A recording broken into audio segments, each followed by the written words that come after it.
So friends, and welcome to the Exams Made Simple, and we are back again with the Hindu Complete Newspaper Analysis for 5th of April 2023. 5 अप्रैल 2023 का the Hindu newspaper analysis देखेंगे। आपका एक काम रहेगा अभी करने का, वो है वीडियो लाइक करने का और शेयर करने का, अगर आप कर सके तो that will be a lot of help from your and. Start करते हैं सबसे पहले आज के सवालों के साथ, जिनके जवाब आपको देने हैं। पहला सवाल है, which of the following are sub components of GDP. GDP के सब कंपोनेंट कौन कौन से हैं? पहला लिखा हुआ है गवर्नमेंट फाइनल कंजम्पशन एक्सपेंडिचर, दूसरा लिखा है ग्रॉस फिक्स्ड कैपिटल फॉर्मेशन, तीसरा लिखा हुआ है नेट एक्सपोर्ट्स और चौथा लिखा है प्राइवेट फाइनल कंजम्पशन एक्सपेंडिचर। तो आपको बताना है इनमें से कौन कौन से जीडीपी के सब कंपोनेंट्स हैं। करेक्ट कोड आपको चुनना है। ऑप्शंस आपके सामने ये रहे स्क्रीन में, अटेम्प्ट करिए, बहुत ही आसान सवाल है। The correct answer for this is D1234। आप सब जानते हैं कि जीडीपी का फॉर्मूला होता है कंजम्पशन, एक तो प्राइवेट कंजम्पशन होता है, फिर दूसरा इन्वेस्टमेंट जो गवर्नमेंट की तरफ से होता है, एक इन्वेस्टमेंट होता है जो ग्रॉस फिक्स्ड कैपिटल होता है, फिर जी होता है जो गवर्नमेंट का फाइनल कंजम्पशन एक्सपेंडिचर होता है, और NX यानी कि नेट एक्सपोर्ट्स, जिसको हम क्या बोलते हैं, नेट एक्सपोर्ट्स, मतलब एक्सपोर्ट माइनस इम्पोर्ट। ठीक है, तो ये चार चीज़ें हो गई, वही चारों चीज़ें लिखी हुई हैं, यही आंसर होगा। दूसरा सवाल है, दो स्टेटमेंट्स दिए हैं, आपको बताना है कौन सा इनकरेक्ट स्टेटमेंट है। पहला कह रहा है real GDP is the GDP derived after adding the effect of inflation. Second कह रहा है the difference between the real and nominal GDP shows the level of inflation in the year. तो आपको बताना है कि कौन सा स्टेटमेंट इनकरेक्ट है। Which of the following is incorrect? One only, two only, both या नन। बहुत ही अच्छा सवाल है, अगर आप अटेम्प्ट कर पाए तो। The correct answer for this is one only. पहला स्टेटमेंट इनकरेक्ट है, क्योंकि अगर आप फॉर्मूला देखें रियल जीडीपी का, तो वो nominal GDP minus inflation rate होता है। मतलब कि ऐड करके नहीं, सब्ट्रैक्ट करके। रियल जीडीपी कैसे मिलेगी? जब आप नॉमिनल जीडीपी से सब्ट्रैक्ट करेंगे इन्फ्लेशन को, ना कि ऐड करेंगे। ठीक है ना, तो इसलिए पहला स्टेटमेंट इनकरेक्ट हो गया। दूसरा स्टेटमेंट बिल्कुल सही है, क्योंकि अगर आप nominal GDP minus real GDP करेंगे इस इक्वेशन में, और तो इन्फ्लेशन रेट इधर आ जाएगा, मतलब एक LHS में आ जाएगा, nominal GDP minus real GDP बराबर इन्फ्लेशन। तो दूसरा स्टेटमेंट सही हो जाएगा कि जो डिफरेंस है वो इन्फ्लेशन देता है। तीसरे सवाल पे आते हैं, consider the following statements regarding GDP calculation. पहला स्टेटमेंट कह रहा है only newly produced goods are counted. दूसरा लिखा है only final marketable goods and services are counted. Third लिखा है care economy is part of GDP calculation. तो कौन सा स्टेटमेंट करेक्ट है, सॉरी, आपको बताना है। बहुत ही अच्छा सवाल है। Again the correct answer for this is 1 and 2, क्योंकि केयर इकोनॉमी जो है वो जीडीपी का पार्ट नहीं होता है। पहले दूसरे स्टेटमेंट ज़रूर सही है, तीसरा स्टेटमेंट इनकरेक्ट है। आई होप कुछ नया सीखने को आपको मिला होगा, आई होप आपको समझ में आया होगा। आगे बढ़ते हैं न्यूज़ एनालिसिस में। पहली जो न्यूज़ है वो है स्लिनेक्स के रिगार्डिंग। स्लिनेक्स एक एनुअल एक्सरसाइज है between India and Sri Lanka. This is bilateral maritime exercise, याद रखिएगा। SLINEX is a bilateral maritime exercise between India and Sri Lanka, and this is aimed at improving mutual understanding, enhancing interoperability and exchanging best practices between the two navies and all, है ना। Second जो news है वो है regarding US और दूसरे 10 Nations ने मिल करके पहला एंटी स्पाईवेयर डिक्लेरेशन साइन किया है रिसेंटली। याद रखिएगा, यूएस और 10 और अलग नेशंस हैं जिन्होंने पहला एंटी स्पाईवेयर डिक्लेरेशन साइन किया है। It recognized the threat posed by the misuse of commercial spyware. Spyware का किस तरीके से मिसयूज किया जा रहा है वो चीज़ ये रिकॉग्नाइज करता है ये डिक्लेरेशन। एंड इस डिक्लेरेशन में Australia, Canada, Costa Rica, Denmark, France, New Zealand, Norway, Sweden, Switzerland, UK and United States जो हैं, they will take decisive steps to create robust guardrails and procedures within the respective system। तो ये important चीज़ है, ये आप याद रखिएगा। अगली न्यूज़ और भी ज़्यादा इंपॉर्टेंट है। अब आप सबको बता दूं मैं, स्पेस वेदर जो होता है, मतलब कि सोलार स्टॉर्म्स हो गए या सोलार फ्लेयर्स हो गए, इनका इम्पैक्ट पड़ता है अर्थ के मैग्नेटिक इन्वायरमेंट में। ये आपको पता होगा ना, सोलार फ्लेयर्स हो गए, सोलार वो हो गए, स्टॉर्म्स हो गए, इनका इफेक्ट अर्थ के मैग्नेटिक इन्वायरमेंट में पड़ता है। ठीक है ना। अब इसी को स्टडी करने के लिए कम्युनिकेशन सिस्टम किस तरीके से रिस्पॉन्ड करता है, जीपीएस नेविगेशन, सैटेलाइट ऑपरेशंस किस तरीके से रिस्पॉन्ड करते हैं इन सारी चेंजेस को, तो इस कारण से नासा के रिसर्चर्स ने एक नया कंप्यूटर मॉडल तैयार किया जिसका नाम है डैगर। याद रखिएगा, नासा ने एक नया कंप्यूटर मॉडलिंग तैयार किया है जिसका नाम है डैगर। डैगर का फुल फॉर्म है deep learning geomagnetic perturbation model. याद रखिएगा, deep learning geomagnetic perturbation model. अब ये इंटीग्रेट करेगा एआई को सैटेलाइट डेटा के साथ to forecast the geomagnetic disturbances and provide a warning for impeding solar storms. तो इस तरीके से ये सोलार स्टॉर्म्स और जो भी जियोमैग्नेटिक डिस्टर्बेंसेस हैं उनको उनके रिगार्डिंग फोरकास्टिंग और ये सारी चीज़ करेगा।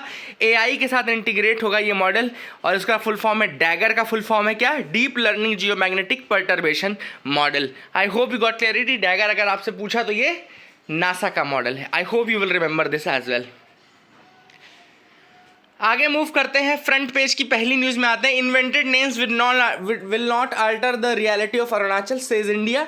अब अभी रिसेंटली हुआ क्या है कि चाइना ने बोला है कि 11 जगहों के नाम, अरुणाचल की 11 जगहों के नाम वो चेंज करेंगे, है ना। They will rename 11 places in Arunachal Pradesh. Obvious सी बात है, मैं यहाँ अपने घर में बैठे बैठे बोलूँ कि मैं पाकिस्तान की 4 जगहों का नाम बदल के कुछ और कर दूंगा, या अमेरिका की 10 जगहों का नाम बदल के कुछ और कर दूंगा, तो ठीक है, मैं अपने मन में करता रहूँ, उससे अमेरिका को कोई इम्पैक्ट नहीं पड़ेगा। सेम टू सेम वही है कि चाइना बैठे बैठे जो करना है ना, समय बिताने के लिए करना है कुछ काम, तो इसी तरीके से चलो बदल दें सबके नाम। तो वही वाली चीज़ यहाँ पे चाइना कर रहा है। तो 11 जगहों के नाम बदलने के लिए बोल दिया अरुणाचल के कि हम ये कर देंगे। अब ये पहली बार नहीं, this is not the first time China has done such a thing. इसके पहले भी 2017 में भी चाइना ने यही किया था। सिमिलरली 2021 में भी चाइना ने यही किया था। 15 रीनेम्ड जगहों के नाम उन्होंने रिलीज़ कर दिए थे, है ना। तो all this things have been done, but अच्छी बात है कि इंडिया ने इसका बिल्कुल रिबटल किया है और कहा है कि this sort of things should not happen, है ना। दिस इज़ अ मेयर, मतलब एक तरीके से इंटरफेरेंस है हमारे पीसफुल को एग्जिस्टेंस में। और अरुणाचल प्रदेश इंडिया का हिस्सा था, है और हमेशा रहेगा। ये clear cut ministry of external affairs ने कह दिया है। दूसरी जो न्यूज़ फ्रंट पेज की इंपॉर्टेंट है वो है security issues on table as PM meets Bhutan king. तो प्राइम मिनिस्टर नरेंद्र मोदी जी भूटान के किंग से मिले और वहाँ पे जो सिक्योरिटी इशूज़ हैं इंडिया, भूटान और चाइना के एंगल को लेकर के उसके ऊपर ज़रूर उन्होंने बात की। आई hope you will remember that. मैं थोड़ा सा आपको भूटान और इंडिया के बारे में बता दूं। आप सबको पता होना चाहिए कि भूटान और इंडिया जो है वो बहुत ज़्यादा एक दूसरे के साथ मतलब पहले से रह रहे हैं। आप सबको पता होगा 1949 में एक फ्रेंडशिप ट्रीटी भी हुई थी इंडिया और भूटान के बीच में, जिसका कि मतलब जिसको दोबारा से रिन्यू किया गया था 2007 में। इंडिया भूटान फ्रेंडशिप ट्रीटी 2007 के रूप में इसको रिन्यू किया गया था। इसके अलावा बहुत सारी चीज़ें हैं जो कि इंडिया भूटान के लिए कर रहा है, जैसे लाइब्रेरी प्रोजेक्ट चल रहा है और सो वहाँ पे स्टेम यानी कि साइंस, टेक्नोलॉजी, ये इंजीनियरिंग एंड मैथमेटिक्स का इनोवेशन भी इंडिया ने किया है। स्टार्टअप इकोसिस्टम के लिए दोनों एक दूसरे के साथ मिल रहे हैं। फिनेंशियल कनेक्टिविटी हो रही है। बायलैटरल रिलेशंस में आप सबको पता है कि भूटान का सबसे बड़ा ट्रेडिंग पार्टनर इंडिया है एंड इंडिया भूटान सैटेलाइट भी बहुत जल्दी लॉन्च होने वाली है। स्कॉलरशिप्स भी इंडिया ने किए हैं। कुछ हाइडल पावर प्रोजेक्ट भी हैं इंडिया के, मैं आपको बता दूँ। तो यहाँ पे आप देख सकते हैं, यहाँ पे चूखा हाइडल एनर्जी प्रोजेक्ट है, देन कुरीछू है, एक ताला है हाइड्रो इलेक्ट्रिसिटी प्रोजेक्ट है। तो चूखा, कुरीछू और ताला, आप ये 3 नाम याद रखिएगा। इसके अलावा मैं आपको कुछ और चीज़ बता दूँ, जैसे कि इंडिया और भूटान जो है वो बॉर्डर भी शेयर करते हैं। तो कौन कौन से स्टेट्स हैं इंडिया के जो बॉर्डर शेयर करते हैं भूटान के साथ, मैं आपको बता दूँ। तो असम, अरुणाचल प्रदेश, वेस्ट बंगाल एंड सिक्किम, याद रखिएगा। असम, वेस्ट बंगाल, अरुणाचल प्रदेश एंड सिक्किम। इसका कोड अगर आपको याद रखना है तो मैं आपको बता दूँ, साब करके बोलते हैं, साब बोलते हैं ना, साब। तो ये साब है, सिक्किम, अरुणाचल, असम एंड बंगाल, है ना, वेस्ट बंगाल। तो ये 4 स्टेट्स हैं जो बॉर्डर शेयर करते हैं, है ना। तो I hope you will remember this as well, ये भी आप याद रखिएगा। इसके अलावा फ्रंट पेज की एक न्यूज़ है, वर्ल्ड बैंक ने लोअर किया है इंडिया के ग्रोथ फोरकास्ट को टू 6.3%, है ना। तो बस यहाँ पे वर्ल्ड बैंक ने एक रिपोर्ट निकाली है रिसेंटली जिसका नाम है south Asia economic focus, south Asia economic focus expanding opportunities towards inclusive growth. ये रिपोर्ट का नाम है साउथ एशिया इकोनॉमिक फोकस। अगर आपसे किसी ने पूछा साउथ एशिया इकोनॉमिक फोकस किसने निकाली थी, तो ये निकाली थी किसने, वर्ल्ड बैंक ने निकाली है। उसमें उन्होंने ग्रोथ फोरकास्ट कम किया है। अब ये क्यों कम किया है? The first reason is higher borrowing cost. जो बोरोइंग कॉस्ट है, जो इंटरेस्ट रेट है, काफ़ी ज़्यादा है, तो higher borrowing cost is the first reason. And second है स्लोअर इनकम ग्रोथ, है ना। स्लोअर इनकम ग्रोथ होगी तो ऑब्वियस सी बात है, जब इनकम ग्रोथ कम रहेगी तो कंजम्पशन कम होगा। अब मान लो आपकी सैलरी 50,000 है ना, सपोज करो 50,000 सैलरी है आपकी। 50,000 सैलरी में महंगाई बढ़ती जा रही है, अब अगले साल और महंगाई बढ़ती, बस सैलरी 50,000 ही रहती है, तो आपकी जो इनकम ग्रोथ है वो तो हुई नहीं, अब इनकम ग्रोथ नहीं हुई बट महंगाई अगर बढ़ गई है तो ऑब्वियस सी बात है आपका कंजम्पशन कम हो जाएगा, आप जितना पहले कंज्यूम करते थे उतना नहीं कर पाओगे चीज़ों को, है ना, क्योंकि अब महंगी हो गई हैं चीज़ें, तो ये भी एक रीज़न है। इसके अलावा जो रिपोर्ट है उसमें एक और चीज़ मेंशन की गई है, वो है फीमेल लेबर फोर्स पार्टिसिपेशन के बारे में, कि female labour force participation rate जो है वो ड्रॉप हो चुका है 20%। मतलब अगर 100 लोग काम कर रहे हैं तो उसमें 80 लोग मेल हैं और केवल 20 लोग ही फीमेल हैं, तो ये female labour force participation rate जो है वो कम है। एंड ये जो बहुत सारे इनफॉर्मल सेक्टर है, एक और रीज़न दिया था कि इनफॉर्मल सेक्टर जो है वो प्रोडक्टिव नहीं हो रहा है एंड वो ग्रो भी नहीं कर रहा है, तो it is neither booming nor becoming more productive, तो that these are the things which are there. I hope you got clarity regarding that as well. अब हम थोड़ा लास्ट के पेजेस में जाते हैं और देखते हैं और क्या इंपॉर्टेंट न्यूज़ आर्टिकल्स हैं, वी कैन रिमेंबर दीज। तो यहाँ पे एक है फ़ोन पे forage into hyper local commerce. तो फ़ोन पे आप सबको पता है वॉलमार्ट बैकिंग मिली हुई है फ़ोन पे को, अब ये हाइपर लोकल कॉमर्स की तरफ जा रहा है विद शॉपिंग ऐप नाउ। एक शॉपिंग ऐप इसने बनाया पिन कोड नाम का, that is built upon open network and digital commerce protocol. तो पिन कोड नाम का एक ऐप बनाया है and it is built upon open network for digital commerce protocol and the pin code app is currently live in Bengaluru and would be unveiled in other cities soon. तो ये pin code app अगर आपसे किसी ने पूछा किसने बनाया है तो this is phone page app and ये हाइपर लोकल जो वहाँ पे बिल्कुल लोकल लेवल पे जो कॉमर्स है उसको टारगेट करना चाहता है और ऑब्वियसली बात है ये बेस्ड है ओपन नेटवर्क ONDC के ऊपर, open network for digital commerce के ऊपर बेस्ड है, ठीक है ना। ADB cuts India's financial year 24 growth to 6.4%, flags slowing investment। अब ADB यानी कि एशियन डेवलपमेंट बैंक, जिसमें आपको पता है कि जापान जो है वो हाईएस्ट ओनरशिप लेके बैठा हुआ है ना, सबसे ज़्यादा जापान का है, फिर USA का है। जापान USA का वैसे बराबर ही है लगभग, लेकिन फिर भी बोला जाता है सबसे अधिक जापान का ही, ठीक है ना, तो याद रखिएगा जापान का सबसे ज़्यादा है। और उसमें और पहले 7.2% दिया था एस्टिमेट ADB ने, अब उसको 6.4% कर दिया है, क्योंकि उसका ये कहना है कि ग्लोबल इकोनॉमिक स्लो डाउन बहुत ज़्यादा है। First reason global economic slow down, second है टाइट मॉनेटरी कंडीशंस, जो मॉनेटरी कंडीशन से कंट्रीज़ में वो टाइट है, मतलब कि इंटरेस्ट रेट ज़्यादा है एंड एलिवेटेड ऑयल प्राइजेस बहुत ज़्यादा हैं और इन्वेस्टमेंट जो है वो घट रहा है, मतलब कि जो प्राइवेट इन्वेस्टमेंट है वो घट रहा है। तो all these things have been attributed as a reason for lowering the India's growth rate. Finland has joined NATO now. This is a very big thing, very big news coming. अभी तक 30 members हम याद करते थे NATO के, अब ना 31 member आप याद कर सकते हैं। Finland has officially joined the NATO block and ये बहुत पहले की पॉलिसी है, फिनलैंडाइजेशन बोलते हैं जिसको, जिसमें फिनलैंड किसी और ब्लॉक को ज्वाइन नहीं कर रहा था because of the pressure from Russia या USSR पहले। तो आप कह सकते हैं कि now Finland has came out of the shadows and उसने अभी नेटो को ज्वाइन कर लिया है। स्वीडन भी बहुत जल्दी नेटो को ज्वाइन कर लेगा, ऐसा स्वीडन का कहना है कि स्वीडन ने नेटो का भी यही कहना है कि now Sweden will also become a very important part of this NATO block and that will happen also very soon. NATO का फॉर्मेशन 1949 में आप सबको पता है कि वॉशिंगटन ट्रीटी के थ्रू हुआ था और इसमें जो ट्रीटी उसका जो आर्टिकल 5 है वो कहता है कि अगर आपने किसी एक कंट्री पर अटैक किया नेटो की तो वो अटैक होगा पूरे नेटो के ऊपर माना जाएगा, ठीक है ना। So these are the things which are there. Vacancies of judges remain high, cases pile up, India Justice Report। अब सबसे पहले तो इंडिया जस्टिस रिपोर्ट निकालता कौन है, तो ये कोलैबोरेटिव एफर्ट है, एक दक्ष नाम का ग्रुप है दक्ष, इसके अलावा commonwealth human right initiative, common cause, centre for social justice, Vidhi centres for legal policy and TISS Prayas. तो ये आप याद रखिएगा, इसमें ये लोग मिलकर के ये इंडिया जस्टिस रिपोर्ट निकालते हैं।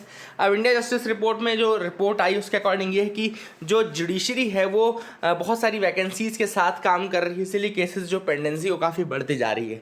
जैसे अगर देखा जाए तो हाई कोर्ट में जो सैंक्शन स्ट्रेंथ है वो 1108 जजेस की है और वो काम कर रहे हैं केवल 778 जजेस के साथ, यानी कि 1108 जजेस sanction strength is there and 778 जजेस के साथ वो काम कर रहे हैं। सबऑर्डिनेट कोर्ट्स में जो वैकेंसी है वो 24,631 जजेस की है सैंक्शन स्ट्रेंथ जो है, और जो लोग काम करेंगे वो 19,288, मतलब लगभग 5,000 के आसपास यहाँ पे भी है। इसके अलावा जो पेंडेंसी रेट है वो काफ़ी ज़्यादा बढ़ा है, केसेस बहुत ज़्यादा पेंडिंग है। एक केस क्लियरेंस रेट होता है। केस क्लियरेंस रेट मतलब कि number of cases disposed of in a year measured against the number filed in that year, मतलब कि कितने केस फाइल हुए और कितने केस उस साल डिस्पोज हुए, उसको अगर आप देखोगे तो केस क्लियरेंस रेट कहलाता है। अब केस क्लियरेंस रेट 100 से ज़्यादा होना चाहिए। अगर आपको पेंडेंसी कम करनी है तो केस क्लियरेंस रेट ऑब्वियसली बात है 100 से ज़्यादा होना चाहिए 100% से, क्योंकि जब आप ज़्यादा मतलब आपको कम से कम 101 केस क्लियर करने पड़ेंगे अगर 100 केस फाइल हो रहे हैं तो, है ना, तभी जाकर तो पेंडेंसी कम होगी। मान लो केस फाइल 100 हो रहे हैं और आप केवल 50 केस ही क्लियर कर पा रहे हो, तो पहले के 50 बच गए और नए 100 आ गए। बट अगर आप क्लियर ज़्यादा कर रहे हो, मतलब 101 क्लियर कर रहे हो और 100 केस आ रहे हैं, तो मतलब आपने मतलब पुराने पूरे कर दिए प्लस आपने एक नया भी कर दिया, तो पेंडेंसी अब केवल 99 की बची। तो समझ गए ना कि केस क्लियरेंस रेट 100 से ज़्यादा का होना चाहिए अगर आपको पेंडेंसी कम करनी है तो, ठीक है। तो all this things are there, I hope you got clarity. Medical body issues guidelines for conduct of students and teacher. अब यहाँ पे मेडिकल बॉडी आपको पता है नेशनल मेडिकल काउंसिल है। नेशनल मेडिकल काउंसिल ने इंट्रोड्यूस किया है एक for the first time issued a set of guidelines specifying professional responsibilities for medical students, teachers and institutions. तीनों के लिए, मेडिकल स्टूडेंट्स के लिए, टीचर्स के लिए एंड इंस्टीट्यूशन के लिए, तीनों के लिए उन्होंने कुछ रिस्पॉन्सिबिलिटीज़ और कुछ प्रोफेशनल रिस्पॉन्सिबिलिटीज़ बताई हैं। 25 पेज का डॉक्यूमेंट आया है। क्या एक्सपेक्टेशन है स्टूडेंट्स के साथ, क्या एक्सपेक्टेशन है टीचर्स के साथ, ये सारी चीज़ें हैं। स्टूडेंट्स को जैसे उन्होंने कहा है कि students should work towards ethical doctor patient relationship, they should maintain public trust in the health system, ये सारी चीज़ें उन्होंने कही है ना। एंड अप्रोप्रिएट अथॉरिटीज़ के पास जाएँ ग्रीवेंस रिड्रेसल के लिए, प्रोफेशनल हेल्प जाएँ अगर उनको कुछ लग रहा है कि कुछ कोई प्रॉब्लम है तो प्रोफेशनल हेल्प लें, है ना, और अपने हाथों कोई ऐसा गलत स्टेप ना उठाएं, that's the first thing. Teachers के लिए गाइडलाइंस दिए गए हैं जैसे कि एजुकेशन जो है वो मोरल एंटरप्राइज है and teachers should ensure that students were competent, caring and empathetic and ethical in their practice, ये टीचर्स का काम है। इट ऑल्सो सेट दैट कि टीचर और स्टूडेंट के बीच में टीचर एक रोल मॉडल के रूप में रहता है, तो अपनी बाउंड्रीज पार ना करे, चाहे वो पब्लिक इंटरेक्शन कर रहा हो चाहे वो प्राइवेट इंटरेक्शन कर रहा हो सोशल मीडिया पे, ठीक है ना। मेडिकल इंस्टीट्यूशंस को कहा गया है not to give false information during inspections and accreditation process, तो इंस्पेक्शन और एक्रेडिशन प्रोसेस के समय गलत इन्फॉर्मेशन ना दें, है ना, प्रेशराइज ना करें टीचर्स को कि वो फॉल्स इन्फॉर्मेशन दें, है ना। तो all this things have been mentioned by the medical council, national medical council. आगे मूव करते हैं, देखते और क्या है। जर्मनी में offer sale of advance submarines to India, तो जर्मनी जो है एक्सपेक्टेड है to send a proposal to India for the sale of advance conventional submarines through government to government route, है ना। अब याद रखिएगा ऑलरेडी हमारे यहाँ प्रोजेक्ट 75 चल रहा है जो कि 6 एडवांस्ड डीजल इलेक्ट्रिक सबमरीन्स हम प्रोक्योर कर रहे हैं, है ना। तो प्रोजेक्ट 75 आई भी सबमरीन से ही रिलेटेड है, ये भी आप याद रखिएगा। 7 killed after being hit by avalanche near Nathula, तो नाथुला पास आप सबको पता है सिक्किम में लोकेटेड है, बहुत ही अनफॉर्चुनेट इंसिडेंट हुआ है। एक और पास है सिक्किम में, जलेपला बोलते हैं उसको, है ना। इसके अलावा कुछ इंपॉर्टेंट पासेज हैं जैसे दीफू पास है और फुमडी आपका दीफू पास हो गया, सेला पास हो गया, सेला पास अरुणाचल प्रदेश का है, जैसे शिपकीला पास, जैसे शिपकीला पास से सतलज रिवर इंटर करती है ना, शिपकीला पास हो गया, या लिपुलेख पास हो गया, उत्तराखंड का लिपुलेख पास है ना। और बहुत सारे इंपॉर्टेंट पासेज हैं, अगर आपको कुछ दिमाग में आ रहे हैं तो ज़रूर मुझे कमेंट सेक्शन में लिखिएगा, है ना, that will be a good thing. UN water conference, अभी रिसेंटली यूएन वाटर कॉन्फ्रेंस हुई थी, इसमें बस इतना जान लो कि यूनाइटेड नेशंस 2023 की वाटर कॉन्फ्रेंस हुई एंड ये 46 सालों में पहली बार हुई है, आफ्टर 46 ईयर्स ये हुई है, ठीक है ना। और ये वाटर, आप सबको पता है कि इस भी रिसेंटली एक रिपोर्ट भी निकाली इन्होंने, water for sustainable development 2018 to 2028, एक रिपोर्ट निकाली है recently, water for sustainable development 2018 and 2018 to 2028, ठीक है ना। और यूएन ने कहा है कि there is an urgent need for action which are not in track to meet the 2030 sustainable development goal. उसमें सस्टेनेबल डेवलपमेंट गोल में आप सबको पता है गोल है ensure availability and sustainable management of water and sanitation for all, ठीक है ना।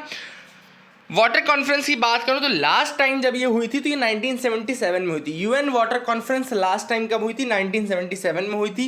And it was ground breaking as it resulted in the first global action plan recognizing that all people, whatever their stage of development in social and economic conditions, have the right to access drinking water in quality and of quantity and quality equal to the basic need. मतलब कि ये पहली बार था 1977 में जब एक action plan आया था पहली ग्लोबल, जिसमें कहा गया था कि हर व्यक्ति को, चाहे वो कहीं पे भी हो, चाहे वो किसी भी देश में हो, उसके पास राइट है to access quality and quantitative water, है ना। एंड अभी ये दोबारा हुआ है। ऑलरेडी इंडिया में हमारे यहाँ जल जीवन मिशन और बहुत सारी चीज़ें चल रही हैं। दो चैलेंजेस ज़रूर निकल के सामने आए। पहला था कंटामिनेशन, वाटर का कंटामिनेशन, बहुत सारे पॉल्यूटेंट जैसे कि आर्सेनिक, फ्लोराइड, ये सब हो गए। और दूसरा हो गया आपका ग्राउंड वाटर ओवर एब्स्ट्रैक्शन, मतलब कि जब आप ग्राउंड वाटर को ओवर एक्सप्लॉइट करते हो, तो वो भी एक दूसरा चैलेंज के रूप में सामने आया है। अब यहाँ पे ऑथर ने, देखो यहाँ पे मैं आपको बता दूँ एक दो चीज़ें अच्छी हैं। देखो, many solutions for knowledge sharing के लिए एक सोल्यूशन है, जैसे कि एक टूल है यूनेस्को का जिसको बोलते हैं W12+ ब्लूप्रिंट। याद रखिएगा, W12+ ब्लूप्रिंट एक यूनेस्को का प्लेटफॉर्म है hosting city profiles and case studies of programmes, technologies, policies that addresses common water security challenges. तो W12+ ब्लूप्रिंट जो है ये यूनेस्को का एक प्लेटफॉर्म है जिसमें सिटी प्रोफाइल्स हैं, केस स्टडीज़ हैं, प्रोग्राम्स की, टेक्नोलॉजीज़ की या पॉलिसीज़ की, जिनकी मदद से वाटर चैलेंजेस जो हैं वो दूर किए गए हैं। ठीक है ना। इसके अलावा एक एफर्ट है जिसका नाम है मेकिंग राइट्स रियल, है ना, offer to help marginalised communities and women understand how to exercise their rights. ठीक है ना। And water for women fund एक और है which has offered mechanism for more effective and sustainable water sanitation. तो इन सब की मदद से जो है आप एक दूसरे से हेल्प ले सकते हो, लर्न कर सकते हो और उसको इम्प्लीमेंट कर सकते हो।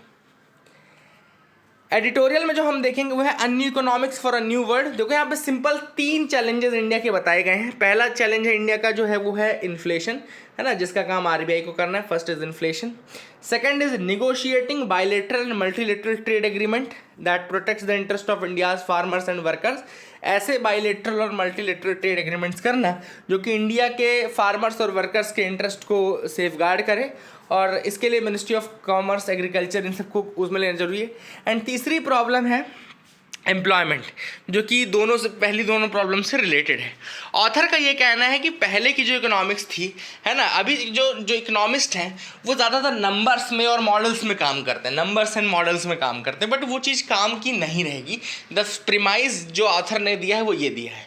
ऑथर ने कहा कि हमको चाइना से और वियतनाम से सीखना चाहिए, क्योंकि वहाँ पे ह्यूमन डेवलपमेंट को पहले फोकस में रखा गया है, उसके बाद डेवलपमेंट के दूसरे एस्पेक्ट्स देखे गए हैं। ठीक है ना।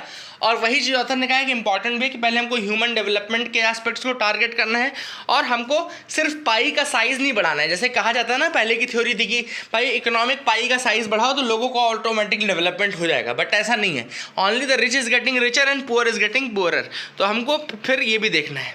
ऑथर ने यहाँ पे टिन बर्जन्स थ्योरी के बारे में बताया है। इकोनॉमिस्ट टिन बर्जन्स थ्योरी के बारे में बोलते हैं। तो टिन बर्जन थ्योरी कहती है the number of policy instruments must equal the number of policy goals. जो पॉलिसी इंस्ट्रूमेंट्स हैं वो पॉलिसी गोल्स के बराबर होना चाहिए। जैसे मान लो इन्फ्लेशन एक गोल है तो इन्फ्लेशन के लिए एक इंस्ट्रूमेंट होना चाहिए, एम्प्लॉयमेंट एक गोल है तो एम्प्लॉयमेंट के लिए एक इंस्ट्रूमेंट होना चाहिए। बट ऑथर ने कहा कि ये जो है ये आइसोलेशन या सिलोज में काम करने वाली मेथडोलॉजी जो कि काम नहीं करेगी।